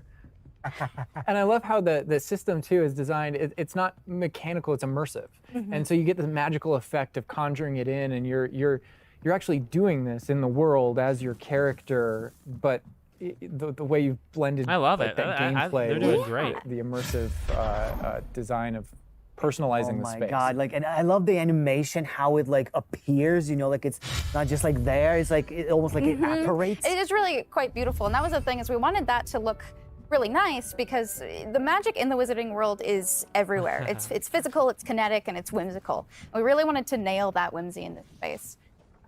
Another thing that I wanted to discuss is that not only can you like conjure things and you can change their look, but you can do that with the utility objects as well. So you can see that we have planting pots and potion stations, and you can change the look of those as well. And these are the areas where, as we had mentioned previously, you'll be growing your plants, you'll be brewing your potions. Right. So while you're also doing these like kind of nurturing based activities, this is also the space where you would bring your gear to be identified, and gear to have like rates put on it, which I believe Alan can talk to. Oh. Yeah, we keep bringing Looks- up appearance and how it looks, and on a, Very good. like in the game, you can look like anything you want to whenever you want to. But the player will be finding different types of gear, that we call it, as you progress through the game. And essentially, we just know that clothes and different items in the wizarding world can have Gear? different magical properties. Uh, And as you explore and as you adventure and as you defeat enemies, you're going to be finding different pieces of gear that have different abilities and that can help you in your journey and are a major part of you kind of growing as a wizard. And I like it. advancing as A wizard. little mix of And God so of War, it's a modern huge list. day. Little mix of And God not of all War, the maybe time, Gotham Knights, but not so much Gotham whenever Knights like. whenever you get a new piece of gear, you don't necessarily know exactly what it does. And so there is a station inside of the room of requirement that you can conjure. It's one of the first things you conjure, called an identification station, where you can actually bring that gear that you're uncertain about and learn what its abilities are. Right, yeah, that's so cool. And then as the space advances even further, and the space will eventually grow its own rooms, and you're going to get new Yeah, recipes. I'm not a fan of you know, rarity, like- but I think like God of War Mackenzie's did it talking really about. well. All these different things keep expanding, and as it expands, eventually you're going to earn what we see here, which is called a loom. And when you set up a loom, it's an ability to essentially customize exactly which magical properties are on your gear and take any piece of gear and adjust its properties and to tweak what it does. So transmogs, I they're mentioned earlier transmogging it. that you can make anything look like anything.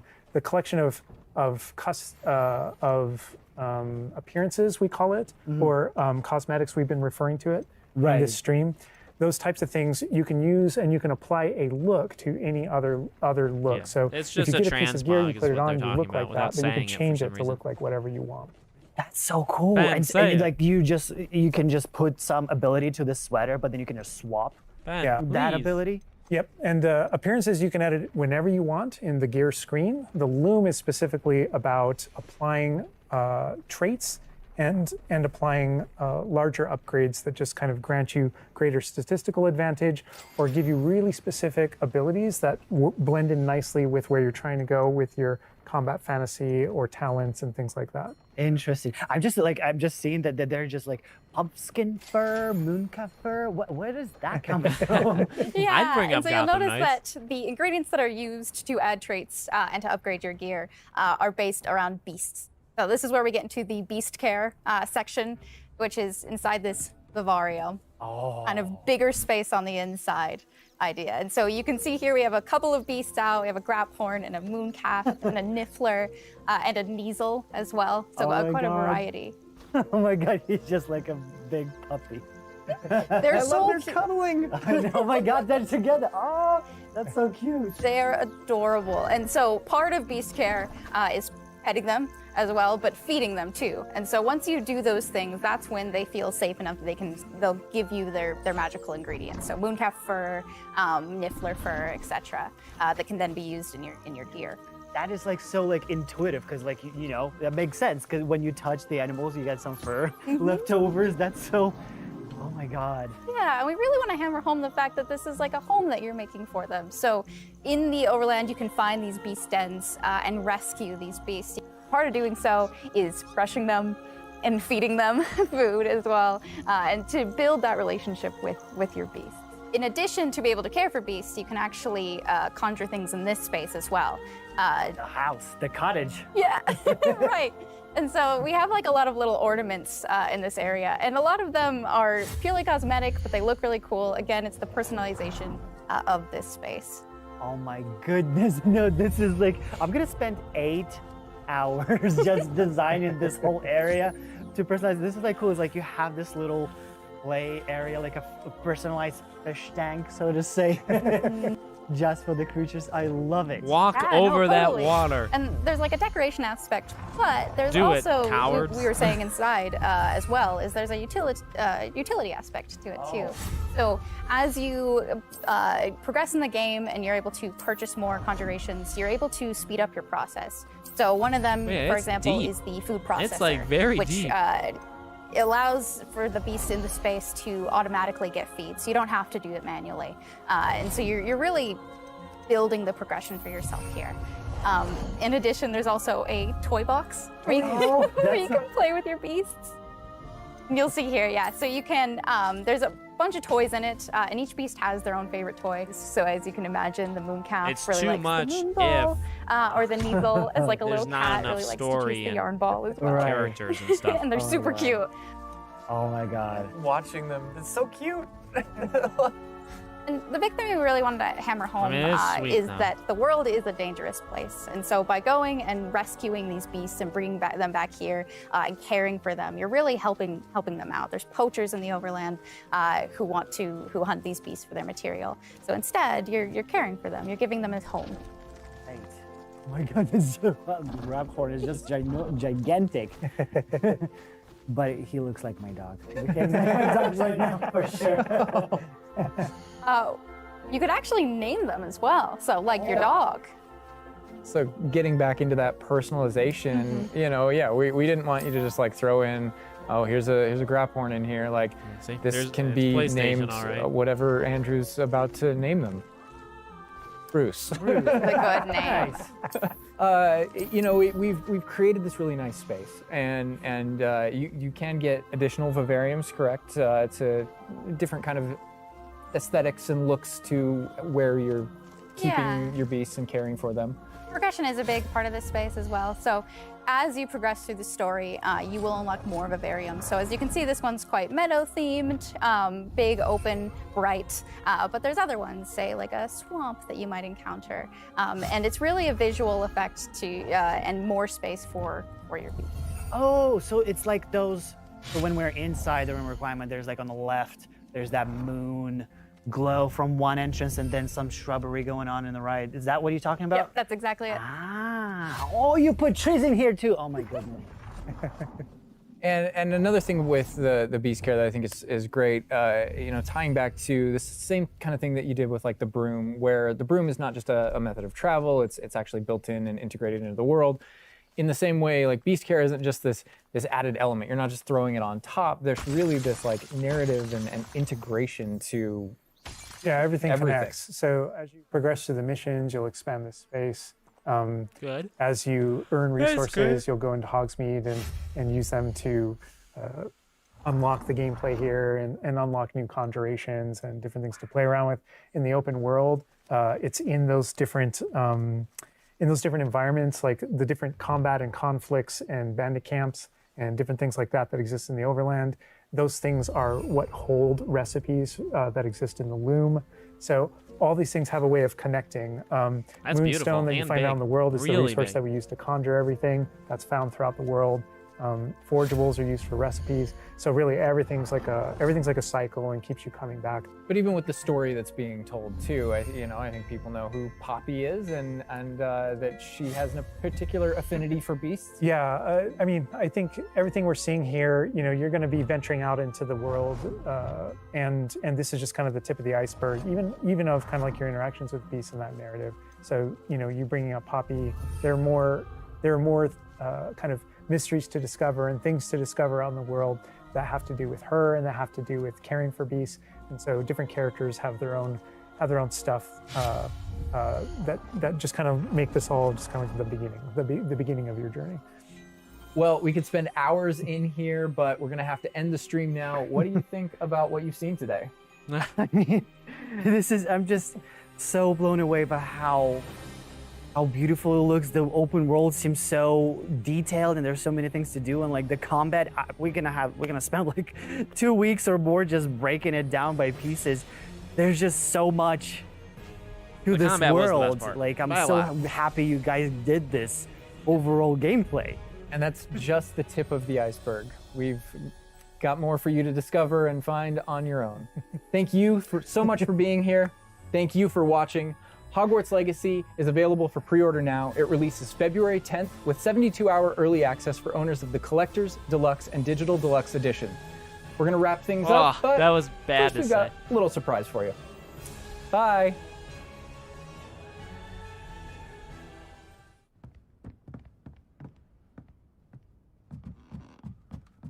What's the surprise?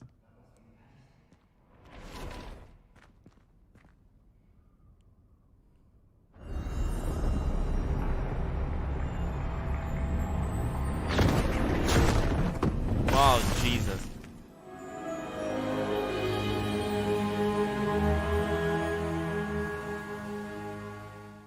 Looks like we're gonna be looks like we're gonna be exploring something that's not in their realm or currently. Wow. Well, that was fun. I mean, to be honest, there's not too much to say about the beginning and end. The broom riding, I really think the broom riding confirms there is no swimming. It does look good, and seems like there's plenty to do and all that stuff. And then the ending, the ending looked like Zoo Tycoon. Like it looked very sim-like, which is cool. I don't know how well that's going to contrast with the game, but I think that if you're into that stuff, you're going to be playing that a lot. So I think that adds a lot of value. Even if it's not for some people, it'll be for other people. So I really think that was very good. And it's just, I don't know, that was the least interesting to me. And the combat, combat was pretty darn sweet. The one criticism maybe I would say is enemies don't seem too aggressive, but we don't know the difficulty, right? But they don't seem, and like when you curse some where they're supposed to fight for you, they truly move very slow. They don't do a lot of things very quickly. But beyond that, the combat was incredible. All 3 unforgivable curses sounded and looked incredibly good when you're shooting them off. They definitely crushed that. The game overall looked better visually. Looked like some of the textures were a little bit better. What happened? Why did our main character get sucked into the book? Must have been some sort of a Chamber of Secrets like thing going on there, right? I feel like people were underestimating how massive good this game can be. Yeah, it can. I think it's going to be a very big game, as just shown. Sims influence is strong. I actually didn't even see that. I didn't even see that comment. Very strong Sims influence. Yeah, I think the beast thing at the end is going to be for very specific kinds of people. And not really me. Like, I'm not into decorating. And my wife, like Dreamlight Valley, there's so much. Maybe I'll just hand the controller off to her and she can play that kind of stuff. I'll want to, like, craft things and keep track of, like, the time, how long it's going to take and stuff. But setting things up in the specific directions and that's not for me. So, yeah.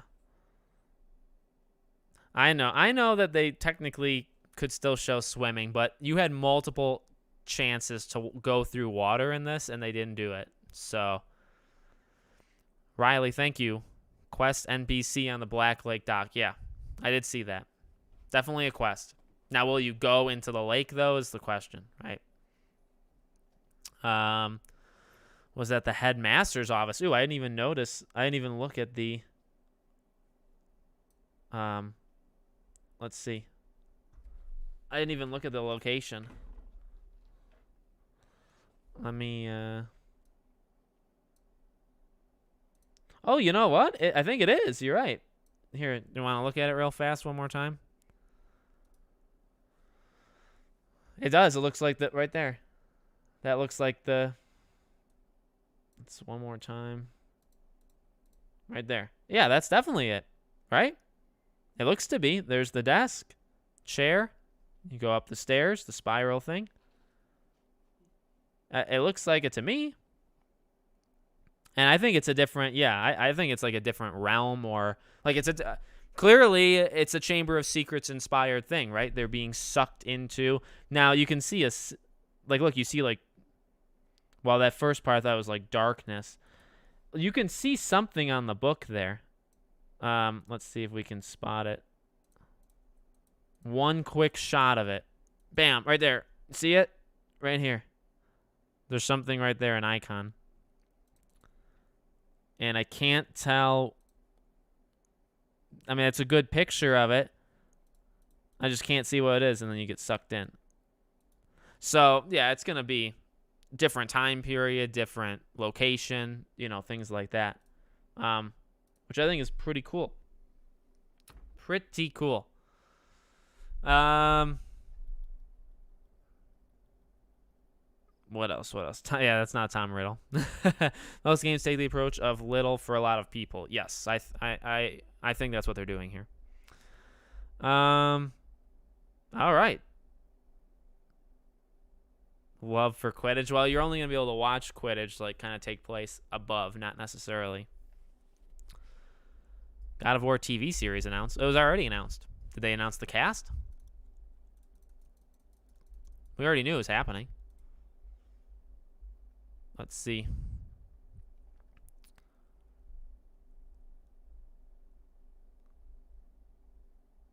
I'm trying to see maybe if anybody else. If anybody else had anything to say about it. Oh, well, it's been greenlit. Man, well, I thought Animagus, maybe. At the end of the day, I think this was a very good showcase that showed quite a bit. Now, yes, they did. Oh, wait a second. Here's how you'll know. Isn't Black the headmaster?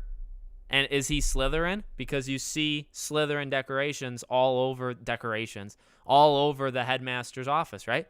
So that is the headmaster's office. They're a Slytherin. Black? Make sure, fact check me, right? Is that correct? There's another thing right there. Yes, I think it's how Harry was sucked into the. You got to remember again, like, you know, a little for a lot of people. Like, a lot of people know Harry Potter movies and books, so like you're familiar with the concept that he gets sucked into the book, right? You know what I mean? So you're doing it for that reason. You know, people are gonna get that because of Harry Potter. But I think they did a really good job. Oh, Amazon, yeah. I think they did a really good job. You know, would I like to see like a quest kind of play out? Yeah. He didn't tease a third one, right? So with James, Expecto Go, Chandler teased another one. He did not tease it here. He kind of just teased that there's a lot to break down from us. So I don't know if there'll be a third one. Have to ask around. Again, like, you know, I'm not there. So you know how you would know I was not invited? Because how would I do, like, if I went there, that'd be multiple days that I wouldn't be doing videos. So I think you'd be able to tell based off of the videos that go up if I'm in the moment or if they're pre-recorded, right? I think you'd actually be able to know. The world is huge. I wonder how long the main storyline. I still think 20 to 25 hours. Am I right with the Slytherin thing, or was I just making that up? You guys know? Is Black a Slytherin? I think it's going to be retro if there is a third one. If there is a third one, I think it'll be retro. So yeah. Well, I want to know if the Slytherin decor means that it's Black as the headmaster, but I feel like it is. I think they nailed it. Yes, he was a Slytherin. Okay. Well, there I got my answer. Perfect. So there's your extra thing. What we get next. I knew Ben was second because he stopped uploading for a bit. You're right, he actually did. Ben did stop for a while. That's a good point.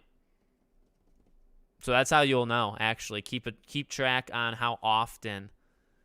Like, Andy is very in and out, but obviously he's in the UK, so I don't think they would fly him to the United States. So I'd watch Retro or Lynette or, you know, watch some of these people's YouTube and see if they kind of are not on the same schedule as they normally are. What we get next, I mean, there could be a third one, but also there was no tease to it, so I don't know. This could be it. But I do think January we could get something. Yes, yeah, for sure. I think there'll be like a Christmas, wintry ASMR. Hopefully, within 2 weeks. I'm in the U.S. He didn't say the new release dates because they recorded it earlier. That's why I said that was a bad look too. Now I'm sure like yesterday. See, so yesterday's delay was off the cusp, right? Like very in the moment because they recorded this and they didn't even edit it out. That's not true. So, that was not great because that's confusing to some people because they just lied. It's not on all consoles, it's only on some. Sirius was the only one not in Slytherin. Yes, I'm pretty sure that's what I thought. I just want to make sure. If there's a boggart in the game, how will it work? Will we do a survey where it asks our greatest fear? That's why I kind of think it won't be in the game because it's too detailed. But I would take a quiz if they told me, fill out a quiz of your biggest fears, but they'd have to animate things and know ahead of time what we're going to pick. So like spiders, snakes, you'd have to like know that ahead of time. So I honestly, I don't know for sure. We could see Yeah, that's one of my dogs. We could see other characters maybe opening a boggart, because it would just be created there. Yeah, I agree. I've been saying that. I think the main story is 20 to 25, and then I think you close to double it for the other stuff. I've been pretty strict on that. Yeah, Luna Comics could be their greatest fear, not ours. But we're supposed to be living through them, so it would kind of go against their central focus of the game. So you got to be careful with that.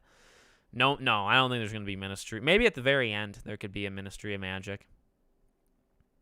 Yep. Well, I think that's everything. So I'll make a quick video in the next couple hours. I'll probably just rapid fire through some of the stuff I noticed and some of the stuff that I liked. There is a lot to dissect with the combat, although it seems pretty straightforward to me because they play it off quite long. Just that beginning part, right, where you can slot the spells and you see the screen, it's blurred out, but there's your not a tutorial screen, preview screen where you'll see what the spell will look like in action. I like that that's there. So that's good. So, there's small things like that. I think the combat in general is somewhat easy to figure out. Couple different force slots, right? They went over a few times, and so they were playing, I think, with 8 spells in all, one of which was 3 of the unforgivable curses, and then just waves of enemies. Not too much, just cool to see it kind of play out. Love your videos, by the way. Always happy to see new Hogwarts Legacy videos from you. Thank you. I'm glad you watched them. Truly curious how the Dementors and Patronus charm. Me too. They've never shown the Dementors since that very first trailer. So they're clearly hiding it, right? All right, guys, I'll get going on that video. I'm going to make more Scream videos. I got a busy day. High on life, Crisis Core.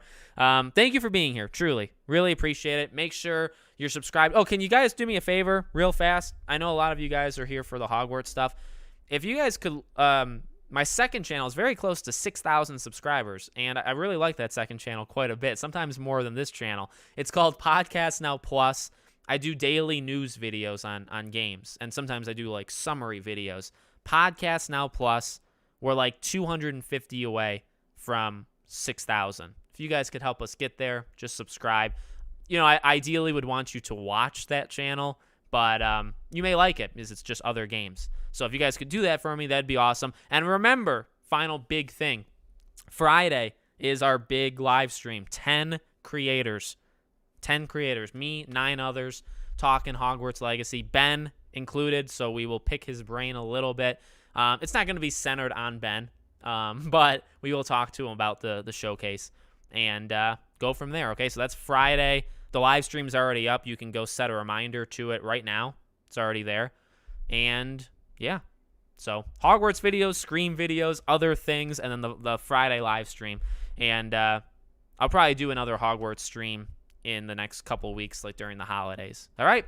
Thank you guys for being here. Really do appreciate it. Cross your fingers that they contact me for a third showcase. And I'll see you all on